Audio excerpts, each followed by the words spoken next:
Nagsisimula pa lang tayo. Iyan ang mga kilalang huling salita ng rehimen ng Iran matapos nitong wasakin ng tigil putukan laban sa US noong Mayo 4. Nagulat ang mundo sa pag-atake ng Iran sa Strait of Hormuz at nawala ang kapayapaan. Pero masyadong malaki ang kinagat ng Iran kaysa sa kaya nitong nguyain. Tinapos ng rehimeng Iranian ang tigil putukan at agad itong pinagsisihan dahil lubos na pinahiya ng US ang hukbong dagat ng Iran hanggang sa naging parang mga submarino na lang ang kanilang mga bangka. Nagpadala ng mga helikopter ang US. Naramdaman ng Iran ang sakit. Noong Mayo 4, iniulat ng The War Zone o TWZ kasama ng iba pang outlet na mukhang muling nagsimula ang Operation Epic Fury. Nagpadala ang US ng AH-6 na PUT-4 Apache at MH-6 Seahawk helicopter sa Strait of Hormuz at sinira ang malilit na bangka ng Islamic Revolutionary Guard Corps ng Iran o IRGC. Ilang bangka ang nawasak at naging paksa ng usapan. Ayon sa TWZ, 6 ito. Pero iniulat ng CBS News noong Mayo, 5 na 7 ang totoong bilang. Mas mahalaga kung anong kinakatawan nito kaysa sa bilang. Nilabag ang tigil putukan at posibleng magbago ang kinabukasan ng Iran. Ayon sa US, mahigit sapat ang mga dahilan para muling ipadala ang kanilang mga helikopter sa labanan. Nagbabanta ang maliliit na bangka ng IRGC sa mga barkong komersyal sa paligid ng Strait of Hormuz. Dagdag pa, ipinahiwatik ni US Navy Admiral Brad Cooper na pinuno ng US Central Command na tinarget ng Iran ang US Navy warships. Samahan niyo kami habang tatalakayin pa namin ang mga posibleng dahilan ng muling pagputok ng sigalot na ito. Malinaw na sinabi ni Cooper na magkakaproblema ang Iran kung sisimulan nito ang panibagong labanan sa Strait of Hormuz. Malaki ang ating kakayahan at lakas militar sa paligid ng strait, kabilang ang AH-6 na PUT-4 Apache at MH-6 Seahawk. Ngayong umaga, ginamit ang mga helikopter para sirain ang 6 na bangka ng Iran na nagbabantang umatake sa mga komersyal na barko, ayon kay Cooper sa ulat sa opensiba ng US. Pagkatapos, nagbabala siya. Lalong lalala ang sitwasyon kung hindi magbabago ang kilos ng Iran. Mayroon din tayong A-10F-15, F-16, F-18, F-35, EA-18, Brawlers RC-100 at 35, KC-46 at KC-135. Sabi ni Cooper, may fixed-wing aircraft at maraming barkong pandigma ang US, tulad ng mga destroyer, 2 carrier strike group, amphibious readiness group at marine expeditionary unit. Nasa kritikal na yugto tayo ngayon. Ang pagsira ng US sa 6 o 7 IRGC na bangka ay maaring magdulot kay Iran ng matinding epekto tulad ng Operation Epic Fury sa kanilang rehimen. Ayon kay Cooper, ang pagbanggit sa lakas militar ng Amerika sa Gulf ay maaring isang beses na aksyon para ipaalala sa Iran na mas mainam ang pag-uusap kaysa labanan. Habang ang maliit na bangka ng IRGC ay parang mga submarino dahil sa matinding tugon ng Amerika, kapansin-pansin din ang mga partikular na eroplanong ginamit ng US. Masasabing nasa mas mababang antas ng air power na maaring i-deploy ng US ang Apache at Seahawk na kayang ipadala ng US. Ang totoo, ang 2 helikopter na ito ay inihanda laban sa maliliit na bangka ng Iran sa Strait of Hormuz at karatig tubig. Simula pa ng Operation Epic Fury, naging problema na ang maliliit na bangka ng IRGC. Bagamat napahina ng hukbong dagat ng Iran matapos numubog ang kanilang mga barko dahil sa pag-atake ng Amerika, nananatili pa rin ang banta mula sa maliliit na bangka. Mabilis, mahirap makita sa dagat, madaling ilunsad kahit sa simpleng pantalan, ang mga maliliit na bangka ay delikado at napakarami. Ayon sa Gulf International Forum, may 20,000 tauhan ang IRGC sa kanilang hukbong dagat. 2,000 higit kaysa sa regular na hukbong dagat ng Iran. Sa 20,000 na ito, mga 5,000 ay espesyal na tropang pandagat na dinideploy kasama ng mabilis na mga bangka. Kasama sa mga bangka ang Tondar class na mabilis na barkong pandigma, C-14 class missile boats, at iba pang magagaan na sasakyang dagat na may launcher para sa short-range cruise missiles. Simple lang ang plano. Didiretso ng mabilis ang bangka papunta sa target, papakawalan ng missile, tapos alis agad. Hindi talaga tungkol sa pinsala para sa Iran, kahit na marami na itong naidulot. Tungkol ito sa banta. Habang alam ng mga kumpanyang pangkalakalan na kaabang ang mga bangka ng IRGC, mataas ang panganib sa paglalayag sa Strait of Hormuz. Nagtagumpay ang rehimen ng Iran gamit ang kakaunting kagamitan dahil naging mahalaga ang maliliit na bangka sa paglikha ng pagharang sa Hormuz na malaking problema ngayon sa industriya ng enerhiya. Tinatawag na iba na mosquito fleet ang mga bangka ng IRGC. Pero hindi ito iniinda ng IRGC. Sa pamamagitan ng kanilang malilit na bangka at mga drone, nagagawa ng IRGC na magsagawa ng gerilyang pakikidigma sa isang mahalagang daanan ng dagat kung saan dumadaan ang 20% ng supply ng langis ng mundo tuwing panahon ng kapayapaan. Ang maliliit na bangka ay malaking banta. Ang Apache at ang Seahawk ang sagot ng US sa mga banta na ito. Ang dalawang chopper na ito, kasama ang mga A-10 Warthog na ipinadala rin ng US sa Strait of Hormuz, ay kayang tumugon agad sa mga pag-atake ng maliliit na bangka at may sapat na lakas ng apoy para pabagsakin ang mga ito. Isinakripisyo ng IRGC ang armored panlaban sa ere sa barko para sa liksi. Matagal na nagsasanay ang mga piloto ng Amerikanong chopper at A-10, halos 20 taon na, para sa mga misyon laban sa mga bangka na kamakailan lang naging sanhi ng paglubog ng halos 6 na barko ng IRGC. May malawak na karanasan ng Seahawk sa larangang ito. Ayon sa National Interest, dati nang ginamit ang mga ito para pabagsakin ang maliliit na bangka ng Houthi sa Pulang Dagat. Ang grupong militante ay suportado ng Iran. Ang nangyayari ngayon sa Strait of Hormuz ay parang ginagawa ng mga Houthi sa Red Sea nito mga nakaraang taon. Ang mga armadong helikopter sa pangkalahatan ay perpektong pagpipilian para sa ganitong uri ng gawain. Maari silang mabilis na mag-take off mula sa lupa o mula sa mga barkong pandigma na nakaistasyon sa dagat. Maaring mag-istasyon sila malapit sa mga pinaghihinalaang lugar ng banta tulad ng mga rutang dinaraanan sa Hormuz upang mapabilis ang pagresponde ng helikopter sa banta ng maliliit na bangka. Magdagdag ng anti-ship na bala tulad ng mga bagong laser-guided na rocket ng Advanced Precision Kill Weapon System 2 ng Amerika sa mga helicopter at eroplano at magkakaroon ka ng sandatang kayang harapin ang grupo ng mabilis na bangka. Hindi na kailangan ng fighter jet at mas advanced na sasakyang pangimpapawid. Gagamitin ng mga ito para sa mga pag-atake mismo sa Iran kung ang nangyayari ngayon sa Strait of Hormuz ang magiging dahilan para muling pasimulan ang Operation Epic Fury. Hindi natuwa ang Iran dito. Ayon sa BBC, kinuwestiyon na ng Iranian state media ang pahayag ng US na marami silang tinamaan sa maliliit na bangka ng IRGC. Ayon sa Iran, ang nagawa lang ng US ay sirain ang 2 maliit na sibilyang barkong pangkargamento na nagdulot ng 5 patay na sibilyan. Hindi pa natin alam kung totoo ang mga pahayag nito. Ayon sa pambansang broadcaster ng Iran na IRIB, sinabi ng isang hindi pinangalanang komandante ng militar na nagsagawa ng sariling investigasyon ang rehime ng Tehran kaugnay ng mga pag-atake ng US sa mga barko ng IRGC. Wala pang tugon ng militar ng US sa mga akusasyon ayon sa Al Jazeera. Nakukulang tayo kung hindi natin ituturo na may dahilan ang rehime ng Iran at state media na magpakalat ng propaganda na US ang umaatake sa komersyal na barko, hindi sa IRGC na bangka. Bukod pa rito, gumagamit ng maliliit na bangka ang IRGC dahil mahirap silang matukoy mula sa mga inosenteng sasakyang dagat.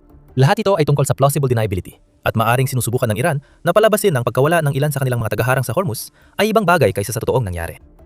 Tumitindi ang tensyon at malapit nang mabasag ang tigil-putukan sa digmaan ng Iran, lalo na sa Strait of Hormuz. Pero dapat tanungin, bakit inatake ng US ang malilit na bangka ng IRGC sa simula pa lang? Tinatangkang ipakita ng Iran na sila ang inosenteng biktima sa lahat ng ito, pero malayo ang katotohanan sa ganyang pananaw. Pero bago natin talakayin kung ano ang naging dahilan ng lahat ng ito sa Strait, isang mabilis na paalala na pinapanood mo ang The Military Show. Kung hindi ka pa nakakapag-subscribe, na yun na ang tamang panahon para pindutin ang button para hindi mo ma-miss ang mga uploads mula sa aming channel. Ngayon, gusto ng Iran na isipin mong basta na lang sinira ng US ang tigil-putukan ng walang dahilan. Hindi totoo yun. Naunang umatake ang Iran dahil hindi natuwa ang rehimen sa anunsyo ng US ng dagdag hakbang para gawing ligtas ang pagdaan ng komersyal na barko sa Strait of Hormuz.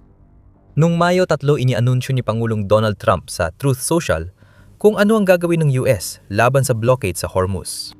Ipinahayag ni Trump na ang mga bansa mula sa iba't ibang panig ng mundo, karamihan sa kanila ay hindi naman kasali sa sigalot sa gitnang silangan, ay lumalapit sa US at humihiling ng tulong ng Amerika para mapalaya ang kanilang mga barko sa Strait of Hormuz. Sinabi ni Trump na para sa kapakanan ng Iran, gitnang silangan at Estados Unidos, gagabayan daw nila ang mga barko ng mga bansang ito upang ligtas na makalabas sa mga daanan at maayos nilang magawa ang negosyo. Tinawag ng Pangulo ng US ang hakbang na ito bilang makataong kilos para sa lahat, kasama ang Iran. At ganoon na lang, Inanunsyo ang isang bagong operasyon. Malapit na magsimula ang Project Freedom. Hindi natuwa ang Iran tungkol dito. Kahit sinabi ni Trump na makakatulong ang proyekto sa Iran, gaya ng pagtulong nito sa iba pang mga bansa, agad sumagot ang rehimen at iginiit na kontrolado pa rin nila ang Strait of Hormuz. Sabi ng Iran, walang karapatan ng US na mag-escort o tumulong sa mga barkong pangkalakal na nasa blockade nila. Ayon kay Iranian Major General Ali Abdullah, hindi magagawa ng US ng mag-isang ligtas na pagdaan sa Hormuz at dapat laging ikoordina ito sa Iran, ayon sa BBC. Mabilis ding binatikos sa Iran ang Project Freedom. Ayon kay mababatas ng Iran na si Ibrahim Azizi, posibleng labagin ng US ang tigil putukan dahil sa bagong proyekto. Dagdag niya, hindi lugar ang Strait of Hormuz para sa puro salita at hindi pa mamahalaan ng mga post ni Trump ang Gulf. Dinagdag pa ni Foreign Minister Abbas Araghchi ng Iran ang batikos. Tinawag na Project Deadlock ang Project Freedom sa X. Malinaw na hindi sang-ayon ang Iran dito. Nagulat ang lahat sa sumunod na nangyari. Natila hindi pa kontento sa pagpapahayag ng hindi pagsang-ayon sa bagong panukala ni Trump. Nagpasya ang rehimen ng Iran na pangunahan ng inaakala nitong posibleng paglabag sa tigil putukan sa pamamagitan ng mismong paglabag sa tigil putukan. Noong Mayo 4, iniulat ng Timog Korea at United Arab Emirates na inatake ang kanilang mga barkong pangkalakal sa Strait of Hormuz.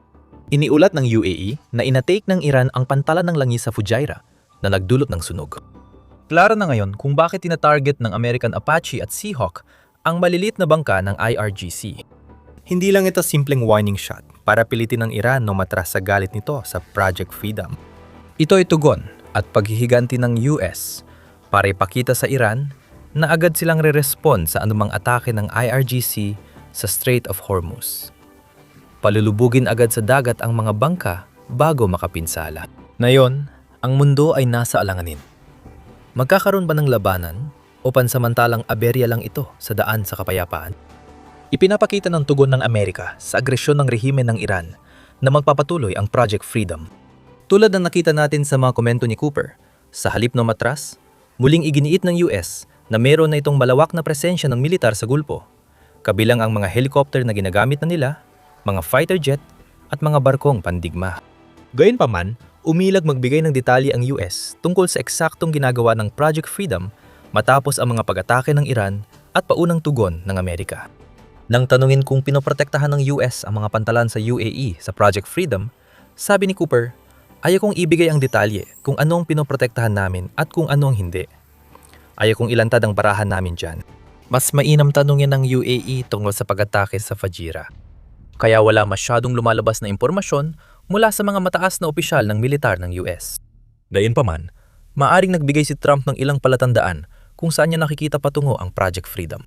Sa May 4 Truth Social Declaration, binanggit ni Trump ang pagsera ng US sa 7 maliliit na bangka ng IRGC at ilang kawili-wiling detalye tungkol sa South Korea. Nagpakawala ang Iran ng ilang mga atake sa mga bansang hindi naman kaugnay tungkol sa paggalaw ng mga barko, Project Freedom, kabilang na ang isang kargamentong barko mula sa South Korea. Panahon na siguro para sumama ang South Korea sa misyon.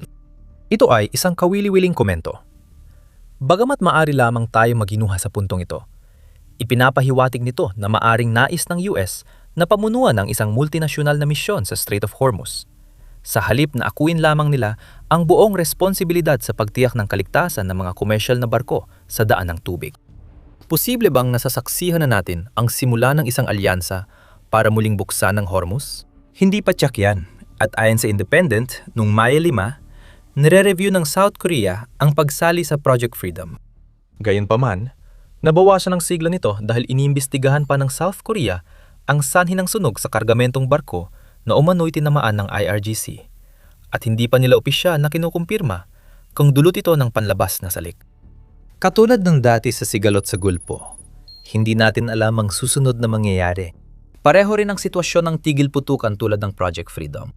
Iisipin mong kapag inatake ng Iran ang mga barkong pangkargamento sa mga oil port at gumanti ang US sa pamamagitan ng paglubog ng maliliit na bangka ng IRGC, tapos na ang tigil putukan. Baka nga tapos na, pero baka hindi pa.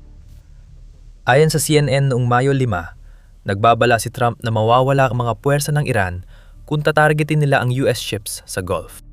Hindi pa niya opisyal na idineklara na tapos na ang tigil putukan. Napansin ni White House reporter Jonathan Karl na hindi pa tapos ang tigil putukan dahil hindi malinaw na sinabi ni Trump na ibinalik ang Operation Epic Fury sa lakas nito sa telepono noong Mayo 4, kung saan ipinaliwanag niyang nangyari sa mga barkong pangkalakalan ng Emirati at South Korea.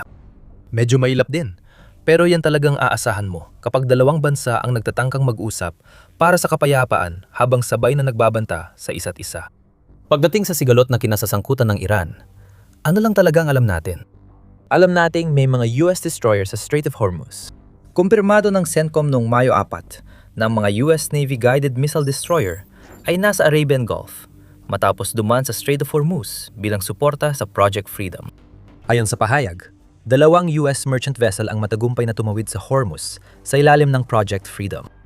Gayunpaman, dagdag pa ni Cooper na maaring naroon ang mga barkong pandigma ng US, ngunit hindi sila nagbibigay ng particular na escort. Kung ilalarawan ko lang ito sa pangkalahatan, kung nag-e-escort ka ng barko, parang naglalaro ka ng one-on-one.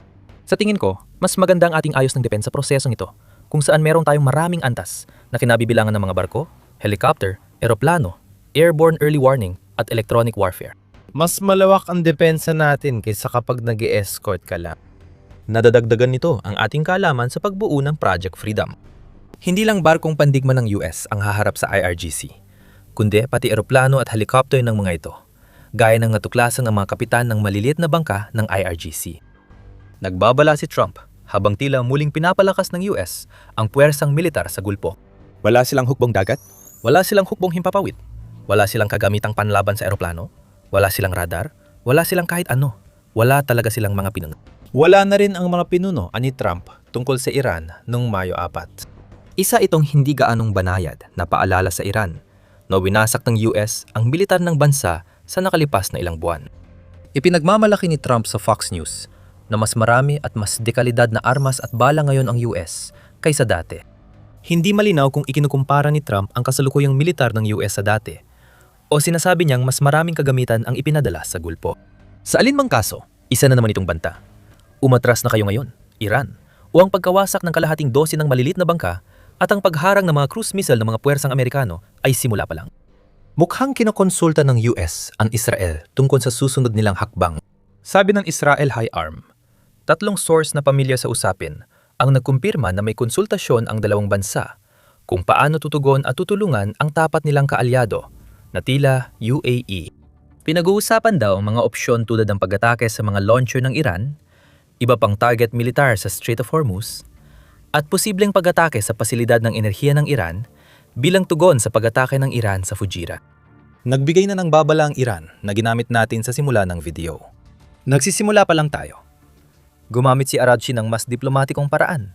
Sinabi niya sa X na ang mga pangyayari sa Hormuz ay patunay na walang solusyong militar sa krisis pangpolitika, habang binalaan ng US na huwag magpahatak pabalik sa kumunoy ng mga may masamang hangarin, posibleng patama sa Israel. Mukhang sinusubukan ni Araghchi na ibalik ang usapan sa mesa, hindi sa Hormuz. Hindi pa tiyak ang bisa nito habang hindi umatras ang US sa Project Freedom at patuloy ang pag-atake ng IRGC sa mga barkong pangkalakal sa Gulpo. Ang nakita lang natin ngayon ay maaring isang saglit lang sa landas patungo sa kapayapaan o maaring maging mitsa ng muling paglulunsad ng Operation Epic Fury. Mahalaga ang mga susunod na araw. Sa ngayon, kalahating dosenang lumubog na maliliit na bangka ang patunay na handa ang US sa susunod na laban kung kailangan. Kung magsimula muli ang Operation Epic Fury, may isang di inaasahang bansa na posibleng maging malaking salik sa Strait of Hormuz. Handa ang Ukraina na gumawa ng malaking hakbang para muling buksan ang kipot na hindi rin inaasahan ng US. Alamin pa ang iba pang detalye sa panonood ng aming video. At kung nagustuhan mo ang video na ito, siguraduhin mag-subscribe ka sa The Military Show para hindi mo mamiss ang aming mga balita tungkol sa pinakabagong kaganapan sa Gulpo. At maraming salamat, gaya ng dati, sa panonood.